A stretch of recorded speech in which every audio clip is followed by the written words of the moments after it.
Hey, this is YouTube user Fatherstuck here. I thought I'd make a quick update on my Blu-ray and DVD collection. I wanted to give a shout out to Horror Fan Man and Benjamin Sterling just for giving me kind of the idea to go through with this. My collection isn't as big as most people. I've used to have a big VHS collection and had to get rid of that to make a DVD collection. Got rid of that to come out with like a Blu-ray collection, so kind of sold stuff, and as it's going it's getting bigger and bigger, so thought I'll start with the first couple of shelves to get through the whole lot. Will take a few, and yeah, we'll see how it goes. So here's the first one. City Girl by F.W. Murnau, my favourite silent director of all time. And I have to say, I haven't actually seen this film, but it's got 2 discs. I think it's actually a dual play. I think one's a DVD. But yeah, DVD, and that's the Blu-ray. And these Eureka releases that are quite good at bringing out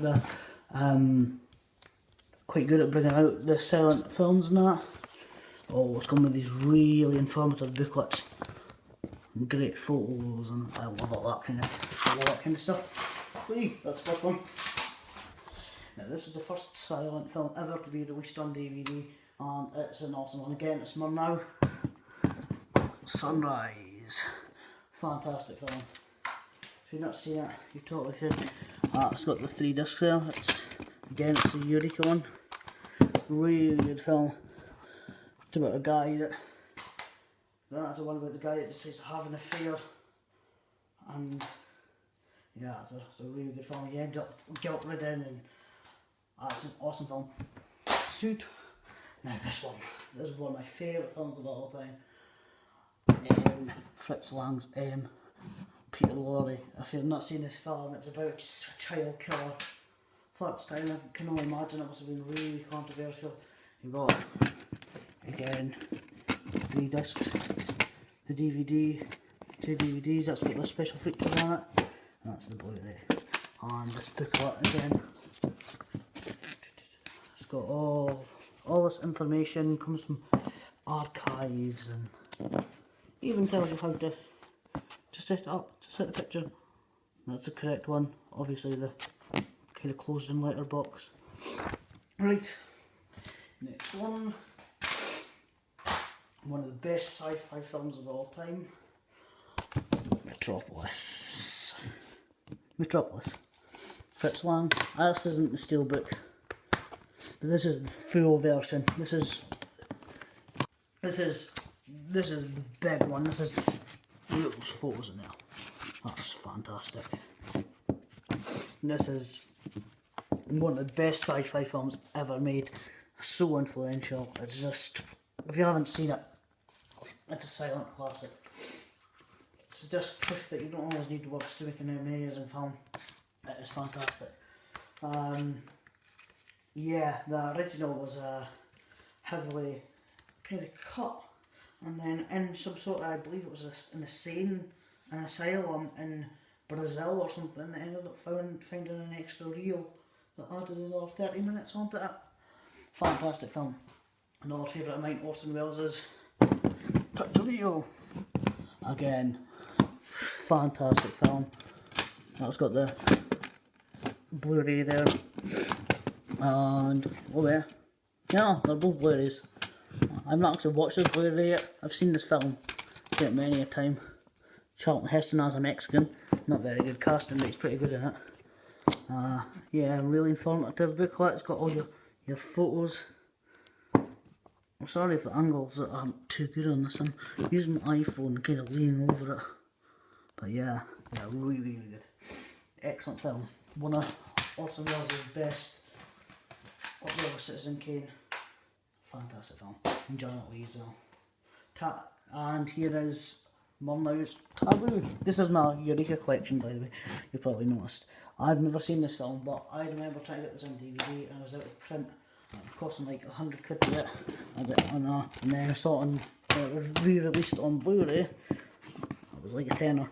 I was like, yes, £10. I've never seen this. I think it's about natives or something, but I've honestly never seen it. I think it's like an hour long, so I've always wanted to watch it, but I've just not found the time. That's another thing. I've yet to find the time to actually watch these films. Not all of them, but some of them haven't found time to watch them. Which is, when I'm doing my film reviews, I'm hopefully this is going to give people some idea what to recommend to me. Say, oh, do you know, you should review that one. Now, this is one of my favourite films of all time. I'll show you next. The Steelbook version of Nosferatu, A Symphony of Horror. This is just fantastic. Getting on now. Max Schreck as Count Orlok. No, there's the 2 discs. 2 discs and 2 discs in there. There's the DVD and the Blu-ray, and it's got this fantastic booklet. I've read some of this, and it is really informative. It's so fascinating to read.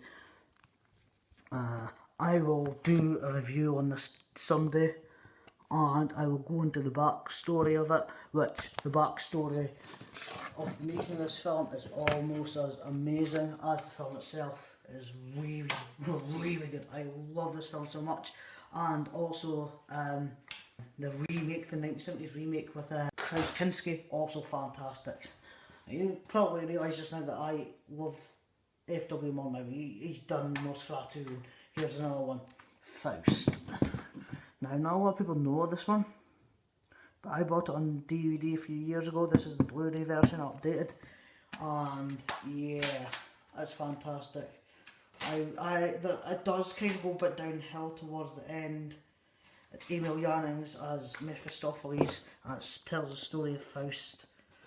You know, a man sells his soul to the devil to make himself younger. And yeah, I love this film. Some of the images, so that's him as Satan or Mephistopheles. I think the special effects and the makeup for the day are incredible. And these booklets that I have for these are just, they're really, really good. I couldn't believe when I found out that the old man and the young man are the same person. It's just incredible. It's really well acted for a silent. Well, I find that silent films in general are pretty well acted, if that makes any sense. A lot of people won't actually understand that, but how, if they can't speak, how do you know it's well acted? Trust me, you just know. This is the domestic version, the export version. Yeah, those are the DVDs. And that's the Blu-ray, which Ein Deutsche Volksage, which is the Dutch the German something. The German, I don't know. Anyway, yeah, fantastic film. Should totally check it out. I've got quite a lot of these Eureka things. I stopped getting them for a while after, you know, I need more money. Another favourite of mine, Robert Vine's, or Vine, I don't know how you say his name, Cabinet of Dr. Caligari. That's fantastic. That is so influential. You see its influence everywhere.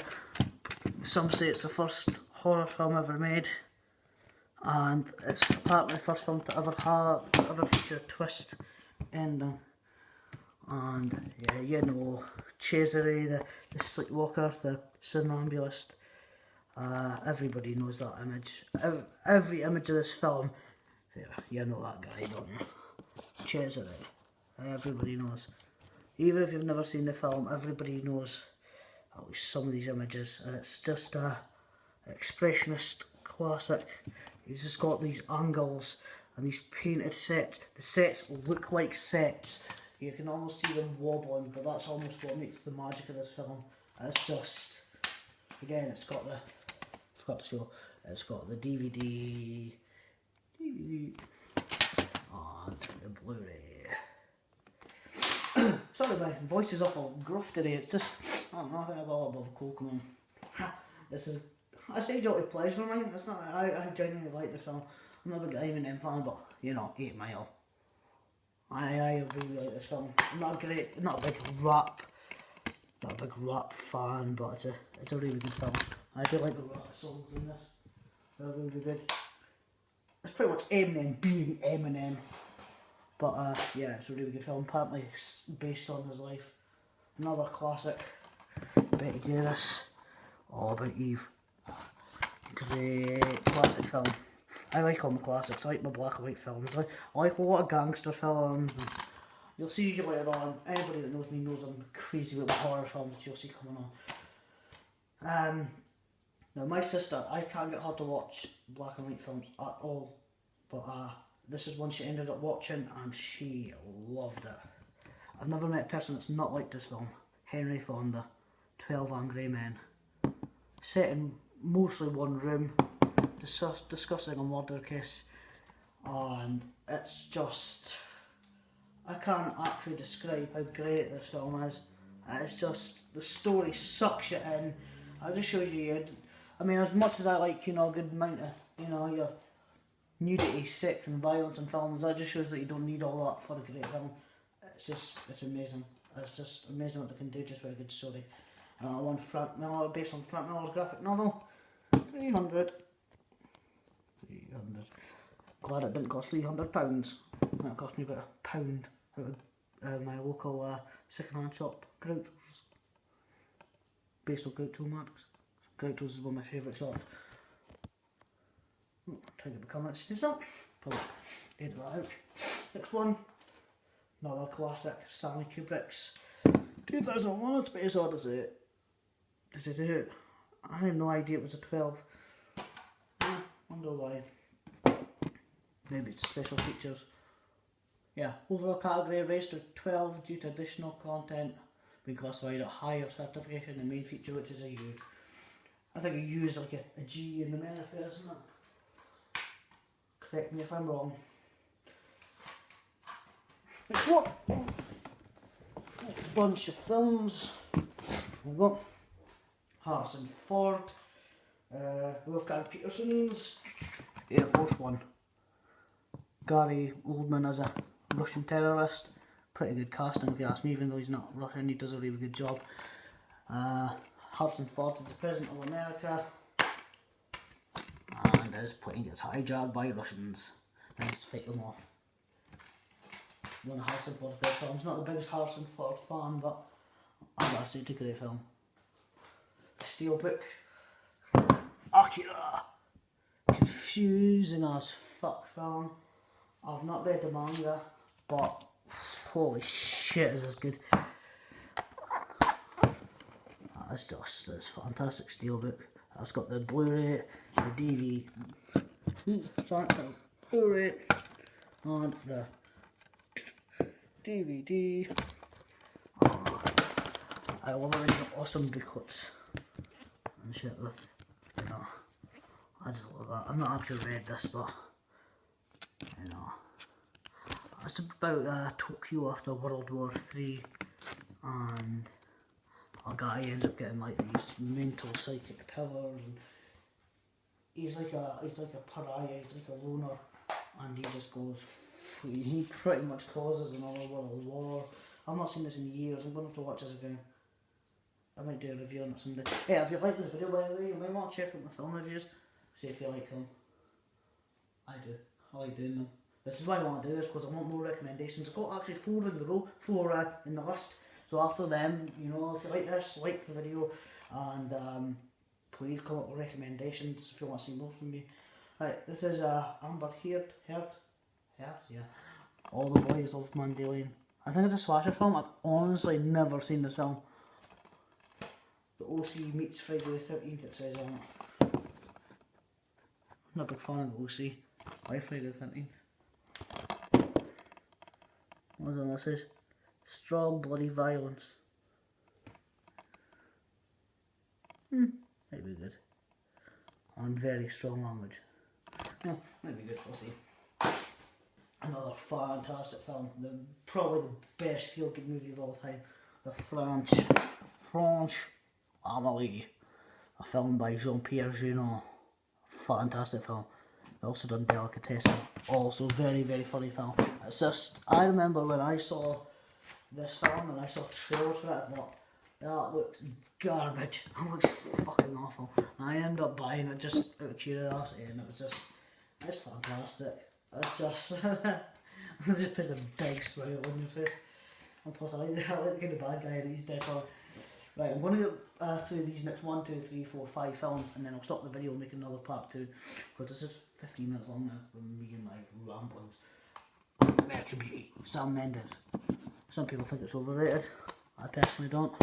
I think it's great. I think Kevin Spacey's excellent in it. I think Chris Cooper, I think he's really good in it. Mia Savari's a total bitch in it, and I really like this film. It's really funny. It's not just funny, it's quite disturbing and it's just simplicity. But gotta say, Kevin Spacey won a well-deserved Oscar for this. Especially when he's high, he's so good. I was actually convinced he was high. It's like, yeah. Oh, look, this has been degraded. I didn't even notice this used to be an 18, this one. American History X. Oh, great film. I haven't acted this, by the way. Tony K. I can't say I've ever heard of him. I'm gonna have to look him up. I meant to say on one of my videos, when I do my reviews, I don't actually use IMDb. Everything just like comes off the top of my head. I don't use IMDb much anymore. I just kind of, not to blow my own trumpet, I don't, I kind of know stuff just in general. But yeah, fantastic film. I'm not a big Edward Norton fan. Well, he is good, but I think he's a little bit overrated. But it's one of his best films. I do really like this film. Classic John Landis's An American Werewolf in London. If you've not seen this film, it's one of the best horror films ever made. Very good sense of humour. It's one of these films, every time you see it, and plus, this is my go-to film when it comes to CG over makeup effects. CG can look good sometimes, but can look good, but I notice it too much. It's like, you know, CG'd. That's quite, but when you see, you know this is makeup, you know this is all done. You know, it's just incredible. Along with the Howling, it's just so well done. It's mind blowing.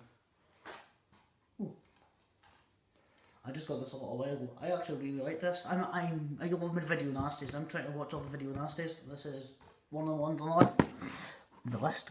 The Anthropophagus Beast, or Anthropophagus the Beast, or Savage Island, or The Grim Reaper, or like one of like 700 other titles it comes under. That's the original kiss there. No, it's not. That's not the original kiss there. That's the one that came in the package. I turned it over to get the original VHS, guys. So like, Joe D'Amato directed it. George Eastman as the Beast. Yeah, I think that's I quite like this film. It's gory, it's a bit slow, but it's a good film. I quite liked it. Hopefully one day I'll be able to do a review on this. Right, this is 18 minutes longer, so this will be my last one until my next part. Right, not seen this film in a very long time. Francis Ford Coppola's Apocalypse Now, based on Joseph Conrad's Heart of Darkness. I think everybody knows about this film. And you've got you know, I got the booklets, you know, it tells you all about the film. Not actually read this because I've not seen the film in like fucking years. I think that's Francis Ford Coppola there. Yeah, there's artwork and, you know, and postcards. Ooh, there's Marlon Brando. Almost unrecognisable. With a little Vietnamese. Actually, do you know, I've not opened these. I don't know if I want to open these. No, I'm not going to open these, I'll open them some other day. Right, so that's the end of part 1. I'll be back with part 2 ASAP, and I shall get this video uploaded. Yeah, if you like the video, subscribe. I do mainly film reviews. Check out my film reviews. I'd love to know what you think. I'd love to recommendations. That's the point of these videos. And that's me out. Bye.